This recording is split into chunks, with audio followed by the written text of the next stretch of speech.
ৰাজ্যিক মহিলা আয়োগ আৰু আমাৰ অসম চৰকাৰৰ মহিলা আৰু শিশু বিকাশ বিভাগৰ সহযোগত আমি এটা বিশ্বাস যাত্ৰা আৰম্ভ কৰিছিলোঁ। এইটো আমাৰ দ্বিতীয়টো পৰ্যায় বিশ্বাস যাত্ৰাৰ। বিশ্বাস ৰাখক, ভৰসা কৰক। আৰু এইবাৰো আমাৰ এই যাত্ৰাটো আমি গুৱাহাটীৰ পৰা আৰম্ভ কৰিছোঁ কোকৰাঝাৰলৈকে। গুৱাহাটীৰ পৰা আমি নলবাৰীৰ পৰা বজালিৰ পৰা বৰপেটাৰ পৰা বঙাইগাঁও আৰু শেষৰটো আমাৰ কোকৰাঝাৰত শেষ হ'ব। এটা 6 দিনীয়া আমাৰ কাৰ্যসূচী।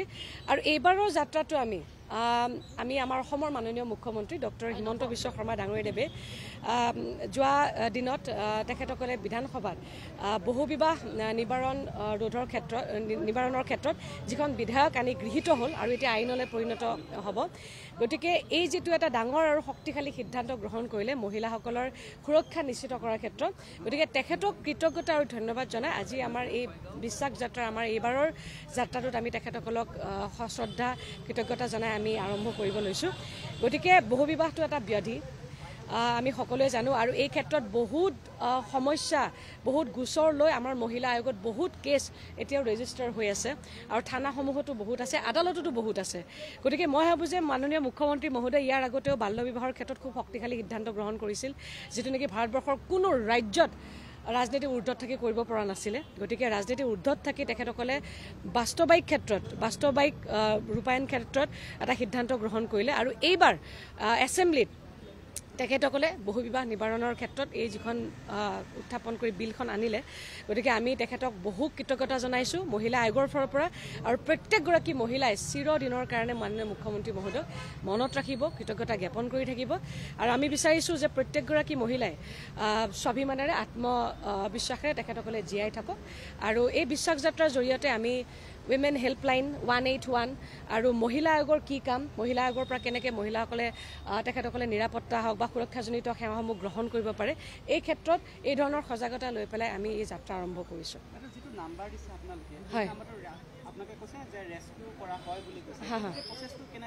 মই আপোনাক কৈ দিছোঁ, মই যেতিয়া 181টো মই ইমান বছৰ আজি অসমত ঘূৰিলোঁ, মই নিজে জনা নাছিলোঁ। কিন্তু 181 নম্বৰটো বহুত আগৰ পৰা আছিলে। এই 181 নম্বৰত যদি কিবা কাৰণত আপোনাৰ ভগ্নীয়ে হওক, যদি স্কুলৰ কলেজৰ পৰা আহি আছে, তেওঁ যদি কিবা কাৰণত যদি তেওঁ অনুভৱ কৰিছে যে তেওঁ সুৰক্ষিত নহয়, যে কোনোবাই তেওঁ পিছা কৰি আছে বা তেওঁ অনুভৱ কৰিছে যে মই এটা বিপদত পৰিব পাৰোঁ, এই নাম্বাৰটোত যদি তেওঁ ফোন কৰে আৰু এই ফোন নাম্বাৰটোত ফোন কৰি তেওঁ ক'ত আছে সেই মুহূৰ্তত, কোনখন থানাত পৰে, কোন জেগাত আছে, সেইখিনি যদি কৈ দিয়ে, তেতিয়া সেই আমাৰ যিটো 181ৰ যিটো আমাৰ টীম আছে, তেওঁলোকে সেই থানাত অন্তৰ্গত OC হওক, তেওঁলোকে সেই ৰেস্কিউ কৰাৰ ক্ষেত্ৰত তেওঁলোকক সহায় কৰিব।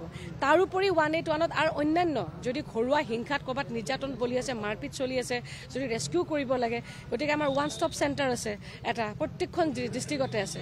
যদি কিবা এনেকুৱা ধৰণৰ শাৰীৰিকভাৱে বা নিৰ্যাতনত বলি হৈছে, তৎক্ষণাত সেই নাম্বাৰটোত ফোন কৰিলে তেওঁলোকক 181লৈকে লৈ অহা হ'ব।